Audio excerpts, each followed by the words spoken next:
Go for it. Sounds good. Well, it's wonderful to meet you. Thank you so much for taking a minute out for the show today. I appreciate it. No problem. I'm happy to be here. Me too. So before we get into your work, I want to know this. 5, 6 years ago, this pandemic was changing everything, changing our lives. How did you get through that coronavirus era, and how has it changed the way that you approach life and work today? That's such a great question. And wow. Okay. Yeah. So the pandemic was such a time. It was really, for me, that was kind of in the middle of this like huge transitional period that I've been in for probably about the last decade-ish. Um, and specifically during the pandemic, I finished my PhD in 2020. And so that was a huge pivotal moment, having to shift my entire life, to online spaces and like not having the opportunity to have a graduation ceremony, right? And getting just under the wire because part of my dissertation was a creative project and it was a solo performance piece. And I think we'll talk about that a little bit later, but I had to perform that live. And my last performance was on March 16th of 2020, and then the world shut down. And so I am thankful to the universe that I was able to do that because I was able to finish my dissertation. But for me, COVID really shifted so many of the ways that I approach my life and my work because it was an opportunity to actually be home and have a home base and not have to go back and forth and be commuting, 3 hours, 2 to 3 hours every day, depending on traffic. And really shifted sort of the rhythms of my days in my life. And it has given me an opportunity it gave me an opportunity to assess what was valuable and what I could let go of.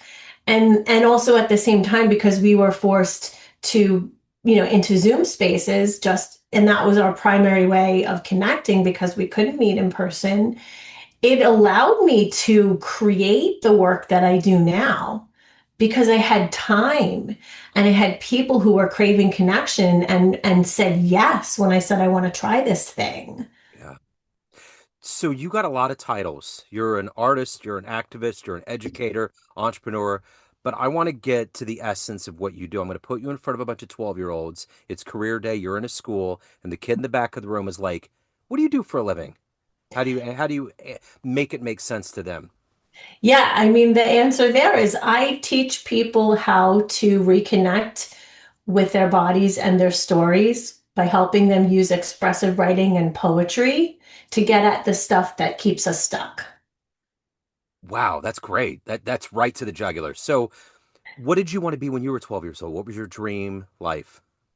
When I was 12, I wanted to be an actor. Okay.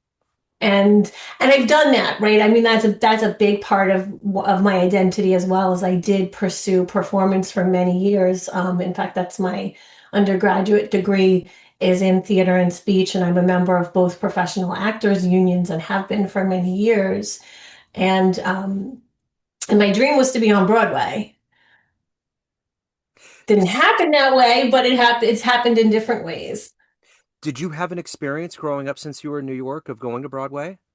Yeah, I mean, that's one of the things I think I'm most grateful for having access to the New York City theater scene from the time I was really small. My parents were both theater and English teachers. They taught in the high schools on Staten Island where I grew up. And at the time, this was the early 80s, and they had TKTS had this school program where like tickets were like free. You could bring your class for free, Yeah. And so we got to, I remember going to Broadway from the time I was like 5, 6 years old. In fact, I was so small that I couldn't sit in the regular seat and see over if there was somebody in front of me. So I'd have to like sit on the seat with it flipped up because they didn't have booster seats either. Yeah, sure. Yeah. So you obviously grew up around arts and education. It was just a part Mhm. of your DNA, so to speak. But what other things were a part of that world that's allowed you to evolve to this point where you're helping people as well, along with being creative? How did that happen? Yeah, so I mean, it's interesting that you use the term "it's part of my DNA." Yes and no. I'm adopted, and so the theater and education part of things really was the nurture piece of my upbringing because I was raised, in a family that I'm not biologically connected to, do not have any shared DNA. In fact, I like to joke that I'm only Italian in the kitchen, right? I have this very Italian last name, like you. And when I did my actual DNA many, many years later, I found out that I have like 0% Italian DNA. Yeah. But as I said, my parents, were educators and theater people, and I grew up very much immersed in that and very supported in my creative aspirations and like being able to explore, things creatively through the arts, from the time, like I said, I was small. But then also, I kind of hit a point in my life in my late 30s where everything felt stuck. And I felt like I was a hamster on a wheel all the time. And I knew that something needed to change. I just didn't know what that was. And that's the point in my life at which I realized that I had never really thought too much about the fact that I was adopted and how that might be impacting certain aspects of my life, my development. And I had gotten out of another really unhealthy relationship and took a kind of step back and said, "Oh, you've got this pattern." And because I looked at all of my, romantic and intimate relationships over the years and recognized that I had this pattern of choosing really, toxic at best and abusive at worst men. And I said, "Okay, what's that about?" And so coupled with my, you know, lifelong creative impulse, right, to use creativity to express and explore my experience, um, led me to start figuring out why I was stuck. And so I took a class in autobiographical writing so that I could finish the last two credits of a master's degree that had just been kind of hanging out on the side for more than 10 years, because of life and circumstances. And it was in that particular class that I was invited for the first time to write about being adopted. And I struggled because I thought, I don't know anything. I'm a product of the closed records. I didn't have any information other than some preliminary paperwork with a lot of redacted stuff that didn't really tell me very much. And my professor was like, "Well, just think about it. I think it's important, and turns out that's the thing that cracked everything open that got me to what I do now, because in the process of struggling through figuring out how to tell a story that was mine, I realized that I did have a story, and that when I began to tell it in my own words, some healing started to happen. That's so interesting. I did the exact same thing in my 30s. I sat down and I said, why? What is going on? There's a timeline that needs to change. And I remember it was writing. Anyway, I didn't mean to interrupt, but you just really took me back. It was the same time in my life where I was like, I just had to put the fork down. Like, why? You know? Yeah. Yeah. I just had this huge come to Jesus with myself because I was Yeah. like, shit, Uh-huh. I'm, I felt like, I felt like I was constantly moving, but never getting anywhere. And I knew, I said, if I want to move forward in my life, if I want to have the kind of relationships that matter, if I want to feel better, I have to do something. I have to do something different. And I couldn't figure it out. And the thing that I had been doing my whole life since I was 14 years old was writing. Yeah. And so I returned to some of my, 14, 15, 16, 20-year-old poetry. And that's the thing that got me into telling my story, because when I went back to those younger versions of myself in my old journals, I was like, "Oh, okay, this is what is happening. And I started very clearly to see all of the unacknowledged loss and grief that I was carrying as an adopted person that I had been expressing for all of this time, but didn't know. So, along with that epiphany that you had of writing and reflecting and getting into poetry, who were some artists and writers that really impacted and swayed the way that you approached the empty canvas or the proverbial page? Yeah. I mean, for me, up until the point that I took that specific autobiographical writing class and then continued into my further graduate study and took some more like formal creative writing classes, I was a self-taught writer. I wrote because it was survival. But some of the writers that have influenced me deeply, Audre Lorde is one of them, and Dazuki Shange, who is wrote for colored girls who have considered suicide when the rainbow is enough. It's a huge influence. That particular piece is a choreo poem, and I got to see it on Broadway when they revived it at the public, well, not on off at the Public Theater, I think in 2019. And I remember walking out of that performance with my partner and saying to him, "That's it. That's what I'm working on." Because at the time I was working on writing my solo show, and I didn't know what it was going to be, but I just knew that I was going to write a solo show, and so that was a hugely influential performance. And trying to think other other folks. There's been so much evolution over the years Yeah. in who has influenced me, but I do draw a lot from Black feminist thought. Also, Bell Hooks has been really influential. Her writing about love and how we think about love as an action. Yeah. And those are just kind of some foundational things that then find their way into the sort of philosophy I have about writing and art and human connection. So, on a deeper, more personal level, who's been that inspirational force that's been in your life that's allowed you to evolve to where you are today?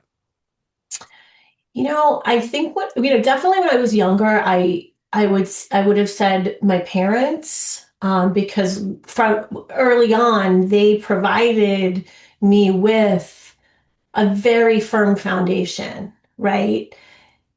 There was a lot of support for my creativity, my curiosity. It was basically like do whatever you want as long as you clean up after yourself, right? So like I'd disappear in the basement and come back up like having sewed a new outfit, Yeah. things like that, or like I would get into like all kinds of crazy art making things, and cooking was another creative outlet, and they were they inspired me in that they allowed me to express myself, even if they didn't always understand it. And they continue to be supportive. But I think now in this next part of my life, I would say that it's my partner Jeremy. He's not just my life partner, but he's also been my creative partner on my award-winning solo show Unmothered.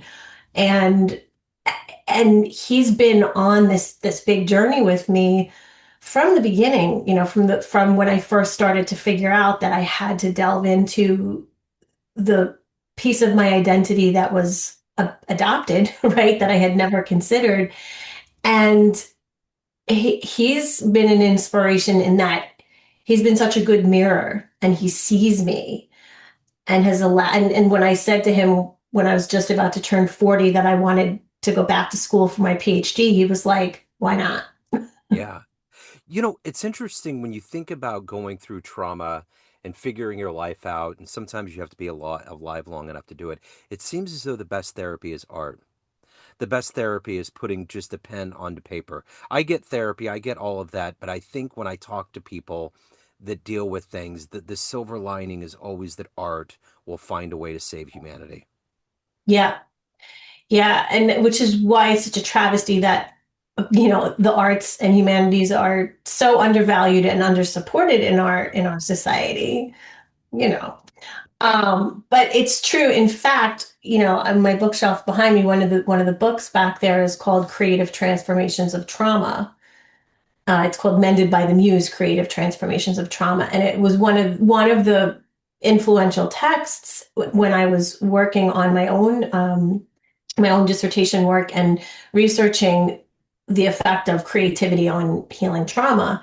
And so there's this whole field, right? There's a whole field of study that supports that is true, that when we put pen to paper or create, play music or create a piece of visual art or tell a story or choreograph and perform a dance, right?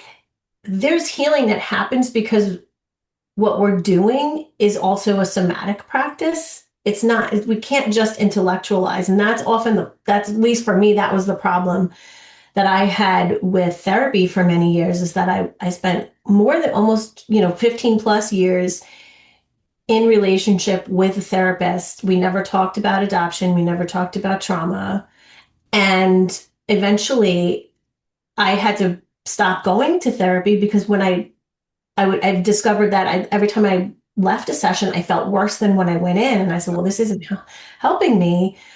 And I think this was at the same, that same sort of inflection point that I already talked about, that I knew, okay, something's got to be different here. And the creativity will save us. It's the thing that saved me for all of those years before I knew how much trauma was living in my body. Yeah. Because like I said, I started writing when I was 14. It was very secret at the time.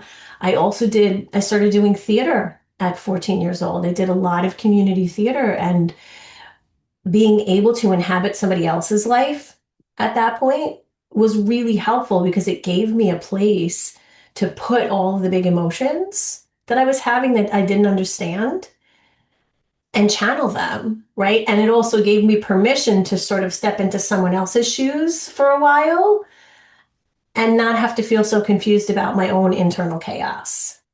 So what is it that motivates you when that alarm clock goes off in the morning? What gets you up to create, to move people, to do this work that is not only an artistic venture, it's radiating out and helping people? What is that Yeah. energy for you every day? Well, I mean, I think it's about healing, and connection. My little tagline that I always like to say is more stories equal more connection, and more connection equals more healing. And so the more that I can use my work to connect with other people and help them to feel seen and heard and understood, and then able to start telling their own stories, there's a ripple effect of healing that happens. And God knows we need it, and we don't heal in isolation. We heal in connection. We heal in community with other people. And so that's what gets me up every day, is knowing that if I can continue to use my words and my voice, and someone else can connect with me in that process, they're going to take that and share it with someone else, and share it with someone else, and share it with someone else. So if you had a dream tonight, ran into that 14-year-old version of you writing and trying to figure the world out, and you come up at your age now with the book in your hands, a big coffee table book, and it's what's happened in your life so far, and you handed it over and said, this is your life so far. Would that version of you believe that this has all happened? No, definitely not. Definitely not. I'll tell you, that 14-year-old version of myself, the first poem I ever wrote was called The Little Girl Inside of Me. And that little girl is still here, Yeah. but that little girl was very confused, very shy, very scared, and didn't and just thought that nothing was possible. Wanted a lot of things and Yeah. dreamed about a lot of things, but was so scared and so afraid all of the time. And I know she would be really proud. So let me ask you this. Of everything that you've done at this point in your life, everything you've accomplished and overcome, what are you the proudest of? Is it the award-winning production? How would you rank that? Yeah. I am, yes, I am deeply proud of Unmothered. I it's work that has so much meaning, that has become something so much bigger than what it started as. And I can't not be proud of that. I can't not be proud of the fact that every time another adopted person sees it, they look at me and say, "You just said everything I have felt my whole life but never had words for." I feel so validated. I feel so seen. I feel so heard. I feel so understood. Thank you for putting language to our experience, right? And it's very much my story, but the internal experience, and this is something I've learned in working with a lot of adoptees over the last several years, is that our internal experiences are the same. And so for me, that unmothered is the thing I am most proud of, because it started out as a need to take ownership of my own story, become the subject of my own story, and continue on my own healing journey. But now it has become of an important piece of what I like to call the adoptee canon, right? Which is this growing body of work that is being created by adult adoptees who are stepping out and starting to tell the stories that we were never supposed to tell. So, you know, growing up in Kansas City, I always thought as a writer and a creative how much fun it would be to be in New York for a year. How much of that environment, that hustle, and that epicenter of the universe would infuse your bones. Now you're living somewhere else. You lived in that, even though it's Staten Island, it's New York. Yeah. How much of living in that cauldron of energy all the time infused you now that you're not there? How much of it was a part of what you created? Oh, I think so. I think so much of my upbringing in New York City, like, it's just part of who I am, right? Like, I miss it sometimes. I miss having access to a lot of things, but having spent almost the first 4 decades of my life in New York City and soaking up the energy and the culture and the different artistic communities that were available to me, has really become part of the fabric of who I am. Because, as I said, like, I was consuming the arts all the time from the time I was small. So I had access to watching other people making art and then having that inform the way that I wanted to make art. And then I couple that with, an education and an intellectual and theoretical grounding and so many other interesting things when I continued, on into grad school.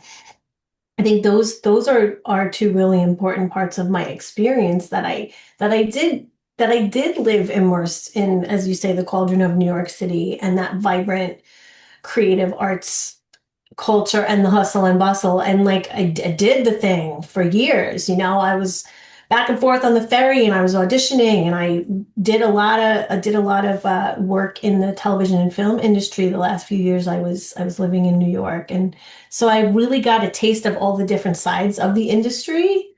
Um, and that helped inform what I would continue to want to do in in the field of acting and theater and performance, and what I was no longer willing to accept. Yeah. So at the end of the day, everyone has a perception of you, family, friends, fans, everyone you work with, colleagues, but you run the show. What's your perception of you? Who do you think you are? I'm just me. I think I am a really open-hearted, grounded person who invites people in and is thrives by connecting with others, who's really creative and funny. I think a lot of people don't realize how funny I am. I'm definitely a clown. I think my partner gets to see the most of that, and we laugh a lot. But yeah, I think I also think I know I'm really smart. Yeah. So if you could get into a time machine and go back in time and see one event in human history, whether it's an earlier time of New York, some event in human history, early Broadway show that you never got a chance to see, where would you go? What would you love to see with your own eyes? And it won't create some weird Back to the Future ripple in time. It's just you get to witness it and everybody's happy. Oh gosh. Hmm.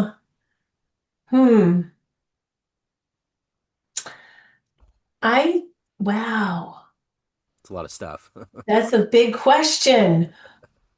Usually there's like a thing that pops up and I'm like, okay, I'm going to go with the first thing. And I'm like, ooh, history. Where do I want to go in my way back machine? I think, I think I would go to